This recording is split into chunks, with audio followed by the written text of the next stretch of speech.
The most chaotic, historic, dominant moments in the NBA, a journey through the unexpected in professional basketball. On December 16, 2006, at the legendary Madison Square Garden, what began as an ordinary game between the New York Knicks and the Denver Nuggets quickly turned into a true disaster that the NBA would probably like to erase from its records. The Knicks, with a weak campaign of 9 wins and 17 losses, faced the Nuggets, who were doing slightly better with 13 wins and 9 losses. The game was proceeding normally until, with just over a minute remaining and the score at 119-100 for Denver, everything fell apart. Knicks rookie Marty Collins committed an extremely violent foul on J.R. Smith during a fast break, delivering a clothesline that was ruled a flagrant foul type 2. Within seconds, the tension exploded. J.R. Smith got up ready to retaliate, but it was Nate Robinson who jumped into the fray first, turning the scuffle into a full-blown brawl under the basket, even involving photographers. Carmelo Anthony, then the Nuggets star, arrived and landed a punch directly on Collins' face, igniting the chaos further. Jared Jeffries tried to chase Carmelo, who ran off. The result, all 10 players on the court were ejected. The league, led by Commissioner David Stern, responded forcefully. Carmelo Anthony was suspended for 15 games. Smith and Robinson received 10 games each. Collins got 6, Jeffries received 4, and Jerome James was suspended for 1 game just for leaving the bench. Additionally, the NBA fined both teams $500,000. Interestingly, years later, both Carmelo and J.R. Smith would end up wearing Knicks jerseys, closing a nearly comical cycle in basketball history. But when it comes to embarrassing games, none compares to the matchup between the Fort Wayne Pistons and the Minneapolis Lakers on November 22, 1950. This obscure clash resulted in the lowest scoring game in NBA history, only 37 combined points between the two teams. The final score was 19-18 in favor of the Pistons. But why so few points? The answer lies in strategy and the absence of a shot clock. Fearing George Mikan, the Lakers' dominant star, the Pistons adopted a tactic of holding the ball as long as possible, turning the match into a test of patience. Fans, accustomed to seeing the Lakers win at home with 29 consecutive home victories, watched in disbelief at this spectacle of hesitation. The quarters ended 8-7, 6-3, 5-4, and 3-1. Larry Faust scored the game winner with 6 seconds left. Mikan still scored 15 of the Lakers' 18 points, an impressive feat given the glacial pace of the game. The crowd's reaction was one of total frustration. One fan said it felt like a passing clinic, but they would have preferred a shooting. The league commissioner was outraged, and the fiasco prompted the creation of the 24-second shot clock 4 years later, which forever changed the game's pace and spurred the NBA's modernization. Fast forward to the finals between the Golden State Warriors and the Cleveland Cavaliers, who dominated the league for 4 straight years. In 2018, this rivalry ended with a ruthless sweep by the Warriors. It was the first finals sweep since 2007, when the San Antonio Spurs dismantled the very same Cavaliers. Golden State claimed its 3rd title in 4 years and cemented itself as a dynasty. Kevin Durant shined once again, being named Finals MVP with averages of 29 points, 11 rebounds, and 7 assists per game. LeBron James, in his final act with the Cavs, still impressed with 34 points, 10 assists, and nearly 9 rebounds per game, but the series was completely dominated by the Warriors. In the final game, Durant posted a triple-double and Curry scored 37 points, sealing a 23-point win. After the loss, LeBron left Cleveland once again, this time heading to the Los Angeles Lakers, ending an intense and historic era of rivalry between the two teams. The brutality of the finals contrasts with the historic blowout by the Cleveland Cavaliers over the Miami Heat in a first-round series. With a final score of 138-83, the Cavaliers recorded the 4th largest margin of victory in playoff history and the largest to close out a series. The total point differential for the series was 122, another record. The first quarter ended 43-7, and halftime showed a humiliating score of 72-33. Donovan Mitchell scored 22 points in just 25 minutes, with help from Ty Jerome, Evan Mobley, Jared Allen, and others. Allen stood out with 14 points, 12 rebounds, and 6 steals. On the Heat side, Tyler Herro had one of the worst performances ever seen, 4 points on 1 FOR10, shooting and a plus-minus of -44, the worst ever in a home playoff game. Coach Eric Spoelstra called the performance embarrassing, while Charles Barkley said the team just gave up. But when it comes to absolute chaos, no episode surpasses the infamous Malice at the Palace. On November 19, 2004, the Indiana Pacers and the Detroit Pistons were involved in one of the biggest brawls in sports history. The game seemed decided with the Pacers leading 97-82, until Ron Artest committed a hard foul on Ben Wallace, who responded with a shove. The teams became entangled in a massive fight. Artest tried to calm down by lying on the scorer's table, but when a fan threw a cup at him, everything unraveled. Artis jumped into the stands and attacked the wrong fan. Steven Jackson and Jermaine O'Neal followed, and chaos reigned. Players, fans, security, no one was spared. The NBA came down hard. Artis was suspended for 86 games, Jackson for 30. O'Neal's suspension was reduced from 25 to 15 games. In total, 9 players lost 146 games, and the league lost over $11 million in salaries. Additionally, 5 fans were criminally charged and banned from Pistons games. The incident led to significant changes in arena security and the relationship between fans and players. Years later, Netflix released a documentary about the episode, revisiting this dark chapter in NBA history. Finally, on December 2, 2021, the Memphis Grizzlies rewrote the record books by delivering the largest victory in NBA history over the Oklahoma City Thunder, 152-79, a 73-point difference. This margin surpassed the previous record of 68 points held by the Miami Heat since 1991. The Grizzlies played with incredible efficiency. They hit over 62% of their shots, more than half of their three-point attempts, and scored 93 bench points. Jaren Jackson Jr. led with 27 points. Santi Aldama and Brandon Clark recorded double-doubles, and De'Anthony Melton added 19 points in just 20 minutes. Without needing a dominant star, Memphis simply steamrolled. The Thunder, on the other hand, shot under 33%, had 19 turnovers, and were massively out-rebounded. Each quarter was a humiliation. 72-36 at halftime, 113-62 after 3, and a historic close at 152-79. These moments, spanning decades, prove that the NBA is more than just a game. It's a continuous narrative of drama, glory, shame, and resilience. Each episode, whether of chaos or absolute dominance, has shaped the present and future of the league. Whether it's a brawl at Madison Square Garden, a strategic protest without a shot clock, a playoff massacre, or the rise of modern dynasties, one thing is certain: the NBA's history is never boring, and it continues to be written, each season, one play at a time. In NBA history, there are games that shine for heroic achievements, but there are also matches that became unforgettable for entirely different reasons: devastating losses, historic collapses, and controversies the league would rather forget. One of the most controversial cases was Game 6 between the Los Angeles Lakers and the Sacramento Kings in the 2002 Western Conference Finals, a game that still sparks debate among fans, journalists, and former players. On May 31st, the Lakers won, 106-102 at Staples Center. But the result was overshadowed by a flood of officiating controversies. The Sacramento Kings were leading the series 3-2 and needed just one win to clinch a spot in the NBA Finals. However, the Lakers were awarded 40 free throws, a staggering 27 in the fourth quarter alone, while the Kings had only 9 in the entire period. 2 of the Kings' key players, Vlade Divac and Scott Pollard, fouled out, and Chris Webber was limited by 5 fouls, forced to play cautiously. In a critical moment, Kobe Bryant elbowed Mike Bibby in the face, but not only was no foul called on Bryant, Bibby was the one penalized. The crowd was in shock. That's when conspiracy theories began to surface. In 2008, former referee Tim Donaghy claimed the game had been manipulated to force a Game 7, alleging that the league wanted higher ratings and revenue. Then Commissioner David Stern pushed back, calling Donaghy a singing witness looking for a plea deal. Even consumer rights activist Ralph Nader got involved, demanding a formal investigation. The sports media was relentless, accusing the officiating of damaging the league's integrity. Despite the controversy, the Lakers won Game 7 in Sacramento in overtime and then swept the New Jersey Nets in the 2002 NBA Finals. But that Game 6 remains a deep scar, a symbol of one of the darkest moments in NBA playoff history. Another memorable moment, though for different reasons, was the final game of Michael Jordan's career, which took place on April 16, 2003, playing for the Washington Wizards against the Philadelphia 76ers. Jordan's farewell was far from a fairy tale. The team had already been eliminated from playoff contention, with a 37-45 record, and the atmosphere at the Wells Fargo Center was one of melancholy goodbye.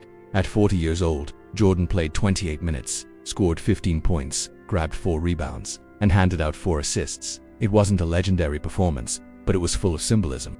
The most emotional moment came when Eric Snow committed an intentional foul so that Jordan could go to the free throw line one last time. The crowd of 21,257 rose to its feet to give him a standing ovation.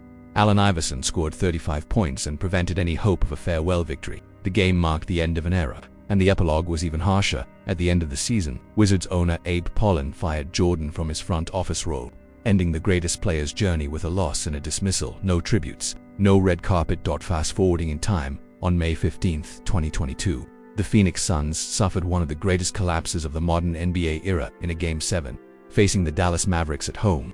The best regular season team was blown out 123-90 from the beginning. The Mavericks completely dominated. After the first quarter, the score was 27-7, and by halftime, a 30-point lead set the record for the largest halftime lead in a game.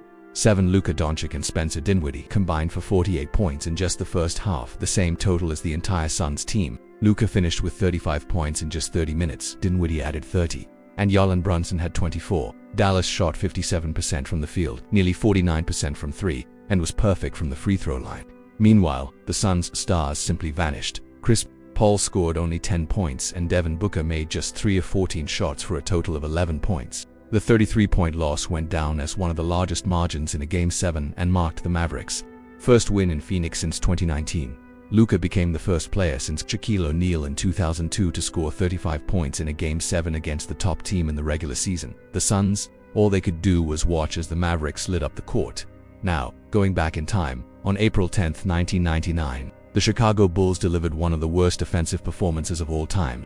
Facing the Miami Heat, the Bulls lost 82-49 at the United Center. The 49 points remained the lowest total in the shot clock era. Introduced in 1954, Chicago shot just 23% from the field, making only 18 baskets. They missed their first 14 shots of the game and went nearly 10 minutes without scoring. They went 0-for-9 from three-point range, scored just 8 points in the first quarter, and had only 23 at halftime. Their leading scorer was Cornell David with 13 points. Tony Kukoc, as one of the few remaining stars, made just 4 of 16 shots. This wasn't just a bad game, it was the complete collapse of a dynasty. Michael Jordan retired, Scottie Pippen was with the Houston Rockets, Dennis Rodman was in Los Angeles, Phil Jackson was gone, and Tim Floyd was coaching an unrecognizable team. Chicago finished the lockout-shortened season with 13 wins and 37 losses, missing the playoffs for the first time since 1984. Bill Wennington admitted the embarrassment stung. Ron Harper didn't even know what Jordan would have said. Heat coach Pat Riley was blunt. Anyone with a brain can see that Chicago just threw it all away and started from scratch. And when talking about negative records, the 2012 Charlotte Bobcats secured their place in the history books in the worst possible way. On April 26 of that year, they lost to the New York Knicks 104-84, sealing the worst winning percentage in NBA history, 7 wins and 59 losses. For a .106 percentage, the game marked the franchise's 23rd consecutive loss, a team record and the 6th longest in league history. Gerald Henderson led the team with 21 points, but the rest of the roster didn't contribute. Coached by Paul Silas, the team was a mix of questionable choices and inexperienced youth. Losses came by an average of 16 points, a faithful portrait of the disaster. Not even the draft lottery helped. Despite the worst record, the Bobcats did not get the first pick, ending up with the second and selecting Michael Kidd-Gilchrist. Quick changes followed the season, a coaching overhaul, new players, and the permanent abandonment of the Bobcats name, reverting to the classic Charlotte Hornets. But the label of the worst team in NBA history will remain forever. Finally, on May 28, 2018, the Houston Rockets suffered a strategic and emotional collapse in Game 7 of the Western Conference Finals against the Golden State Warriors. Houston led by double digits at halftime and seemed poised to reach the finals. However, the team missed 27 consecutive three-pointers, an all-time playoff record. It started at the end of the second quarter and only got worse. James Harden made just 2 of 13 long-range attempts, Eric Gordon 2 of 12, Trevor Ariza missed all 9 of his shots. The team finished 7-for-44 from beyond the arc, only 16%. Coach Mike D'Antoni refused to adjust the strategy. No drives, no mid-range shots, just more threes, more misses, and the final collapse. Without Chris Paul, injured since Game 5, there was no one to control the tempo and make smart decisions. The Warriors took advantage, outscored Houston 33-15 in the third quarter, and with Curry and Durant combining for 59 points, crushed the Rockets' hopes. That loss remains a haunting blow in Houston's history, a brutal reminder of how the obsession with a philosophy can cost everything when the shots simply stop falling. NBA moments that shook the league, controversial decisions, conflicts, and historic changes on what seemed like just another regular season night. November 29, 2012, the matchup between the San Antonio Spurs and Miami Heat quickly turned into a milestone in NBA history, not because of the score, but due to a bold decision that ignited the debate over load management. Legendary coach Greg Popovich, known for challenging conventions in the name of his players' well-being, decided to rest Tim Duncan, Tony Parker, Manu Ginobili, and Danny Green, sending them home before the final game of a grueling road trip. The result, a highly anticipated nationally televised showdown, was essentially gutted before tip-off. The Spurs' starting lineup that night featured Nando De Colo, Patty Mills, Matt Bonner, and Thiago Splitter, a lineup that, at first glance, It stood little chance against the reigning NBA champions led by LeBron James. But the unexpected happened. With just over 2 minutes remaining, the Spurs led 98-93, forcing the Heat to mount a dramatic comeback. LeBron took control, and Ray Allen, the clutch shooting specialist, nailed a crucial three-pointer with just 22 seconds on the clock. Final score, 105-100 for the Heat. Despite the narrow loss, the true impact of that night came the next day, when Commissioner David Stern fined the Spurs $250,000, declaring Popovich's decision unacceptable and damaging to the league's business interests. This punishment wasn't just about one game, it sparked a conversation that continues to this day. The tension between athlete health and the NBA's commercial interests, such as TV contracts, viewership, and fan entertainment. Popovich stood firm, defending his players' rest as a priority, but the league made it clear the show must go on. That game was nearly a miracle on the court, but off it, it became the spark that ignited the modern load management debate. Fast forward to February 6, 2019. A surreal scene unfolded in Dallas. During a game between the Mavericks and Hornets, Mavs forward Harrison Barnes was playing normally, having scored 10 points through 3 quarters. Then, while sitting on the bench, cameras focused on his emotionless face. The news broke. He had been traded to the Sacramento Kings while the game was still ongoing. In return, Dallas received Justin Jackson and Zach Randolph. Barnes' agent confirmed that both he and the team were aware a deal might happen that night, but Barnes, committed to the team, chose to play anyway. The image of Barnes, already traded, silently sitting on the bench went viral. It was enough for LeBron James to speak out, criticizing on social media the hypocrisy of the system. When a player asks to be traded, he's labeled disloyal. When a franchise trades him without notice, it's just business. The post reignited a long-standing debate over the double standard in the player-team relationship. Even so, Barnes remained professional, was praised by Mavs coach Rick Carlisle, and showed dignity in one of the coldest experiences in professional basketball. Rewinding to February 6, 1995, another unforgettable episode occurred, this one for far more controversial reasons. During a humiliating loss to the Portland Trail Blazers, Houston Rockets forward Vernon Maxwell lost control. Angered by a fan identified as Steve George, who allegedly taunted him with racist slurs and demeaning comments, Maxwell climbed into the stands and punched the fan, though George denied the accusations, saying he only criticized the player's performance. The damage was done. The NBA responded firmly, a 10-game suspension and a $20,000 fine, one of the harshest sanctions at the time for a player-fan altercation. The incident foreshadowed an issue that would gain traction years later: fan behavior limits and player protection.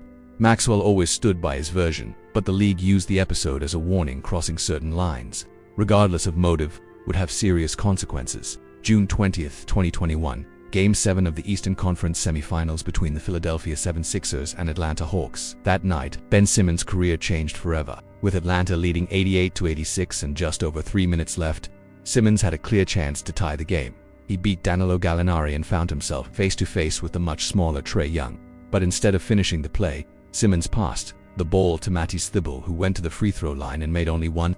It was a moment of extreme hesitation, a pass that became a symbol of insecurity. After the game, Joel Embiid didn't name names, but made it clear that play was the turning point. The criticism wasn't just about that game, but what it represented: fear, indecision, an emotional collapse in a crucial moment. Philly fans, known for their intensity, never forgave him.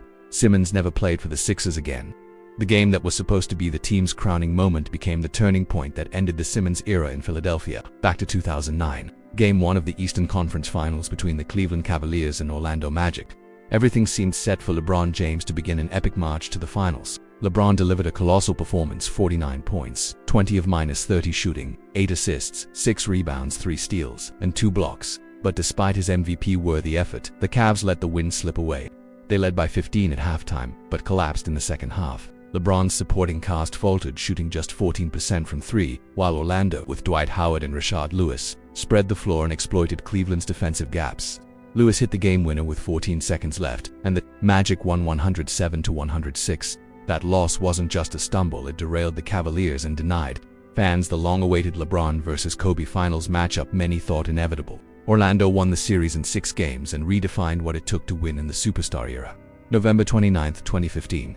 The Philadelphia 76ers faced the Memphis Grizzlies and tied a record no one wants, the worst start to a season in NBA history.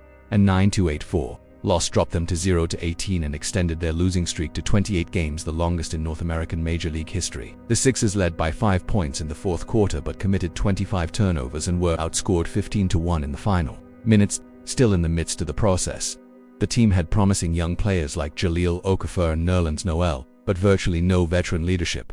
The goal was clear: lose now to win later. 2 days later, they earned their first win against the Lakers, avoiding the outright record. Still, they finished the season 10-72, dangerously close to the infamous 9-73 record of the 1970s. And finally, back to April 15, 2007, when referee Joey Crawford became the center of attention during a game between the Spurs and Mavericks. In the third quarter, Tim Duncan, sitting on the bench, laughed after a foul call on Manu Ginobili. Crawford saw it as mockery and issued Duncan a second technical, ejecting the star from the game. Duncan later claimed Crawford even challenged him to a fight. The incident caused widespread outrage, and then Commissioner David Stern suspended Crawford indefinitely. The episode raised questions about referee authority, mutual respect, and the boundaries of officiating in the NBA. Each of these moments represents more than just numbers or statistics. They are vivid reminders of how the NBA is shaped as much by its stars as by its controversies, where decisions, actions, and reactions can redefine careers, shift franchises, and shape the narratives that make professional basketball far more than just a game. NBA, conflicts, controversies, and historic milestones, a league in turmoil. Not everything that defines the history of the NBA comes down to championships or legendary performances on the court. In many moments, it's the controversial episodes, intense conflicts, and contentious decisions that define eras and spark conversations that echo for decades. One such moment occurred on April 15, 2007, when referee Joey Crawford, already known for his strict temperament, was involved in an unusual confrontation with Tim Duncan, star of the San Antonio Spurs. During a game against the Dallas Mavericks, Duncan was ejected after laughing on the bench. That's right, laughing after 2 consecutive technical fouls, one for arguing and another for allegedly mocking a call. Crawford didn't hesitate to eject him, but the scandal only grew when Duncan revealed that the referee had even challenged him to a physical fight. The reaction was immediate. The NBA suspended Crawford for the remainder of the season and the playoffs, and fined him $100,000, ending his streak of 21 consecutive finals officiated. Duncan was also fined $25,000 for verbal abuse, but all the spotlight fell on Crawford. Years later, the referee himself admitted that the episode was a life wake-up call. He sought professional help, underwent counseling, and acknowledged that the incident was one of the 2 greatest regrets of his career. What started as a simple laugh ended up becoming one of the most dramatic behavioral breakdowns in modern NBA officiating. Fast forward to October 25, 2024. A game between the Toronto Raptors and the Philadelphia 76ers became known for an excess no one expected 99 free throws attempted over the 48 minutes. It was a true whistle marathon that set a new franchise record for the Raptors in free throw attempts, with 66 personal fouls and 42 turnovers. The game turned into a choppy battle, with no rhythm and almost no flow. On every play, it seemed inevitable that someone would head to the line. Still, Toronto came out on top with a 115-107 victory, thanks to a dominant performance by Scottie Barnes, who scored 27 points while enduring heavy contact. Jakob Poeltl also quietly stood out with 19 points and 9 rebounds. For the Sixers, frustration remained as they never managed to find rhythm in a game that barely had won. Now let's go back to March 16, 1996. In the legendary clash between the Chicago Bulls and the New Jersey Nets, the always controversial Dennis Rodman starred in yet another explosive chapter of his career. At the end of the first quarter, after receiving 2 technical fouls, Rodman didn't just leave the court, he exploded. First, he headbutted referee Ted Bernhardt, then tore his jersey, kicked a cooler, and shouted a stream of profanities as he made his way to the locker room. The league didn't hesitate: a 6-game suspension without pay and a $20,000 fine. It was one of the harshest penalties ever imposed at that time for assaulting an official. Rodman, as always, defended himself, claiming he was being targeted by the refs and the league.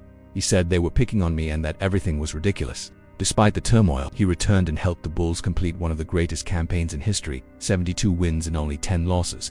Rodman may have been unpredictable, but his effectiveness was never in doubt. Another episode that revealed how fit is just as important as talent occurred during the 2015 playoffs. In the matchup between the Dallas Mavericks and the Houston Rockets, the experience with Rajon Rondo was already tense, but Game 2 of the first round sealed the end. Rondo played just 10 minutes, racking up 2 fouls, 1 technical, and showing complete misalignment with the game plan. Early in the third quarter, coach Rick Carlisle pulled him and never put him back in. The next day, the Mavericks announced that Rondo was out indefinitely with a back injury, but no one believed it. Reports indicated that the injury was just a smokescreen to cover up the collapse of the relationship between player and coach. Since the trade that brought Rondo to Dallas, the atmosphere had been tense. He and Carlisle clashed over play calling, game tempo, everything. Rondo's deliberate style clashed with Dallas' fast-paced offense, and by that point, even his teammates had lost patience. so much so that the team voted to deny him his playoff share, a rare and brutal gesture. Rondo later claimed that the franchise asked him to fake the injury, something never confirmed but seemingly in line with the chaos that unfolded. The message was clear: talent without chemistry cannot sustain a competitive team. The Mavericks' gamble failed before the series was even over, a definitive warning about the importance of tactical fit and locker room harmony in the modern NBA. These episodes, scattered over decades, show what truly makes the NBA such a captivating and unpredictable spectacle. Between conflicts with referees, backstage decisions, emotional outbursts, and poorly calculated strategic moves, the league mirrors human behavior under pressure, where every action reverberates not just in the results, but in how the story is told, from laughs that lead to suspensions to in-game trades and debates over ethics, fairness and respect. Each moment composes the mosaic of a league where anything can happen, and often what happens off the court says just as much as what unfolds on it.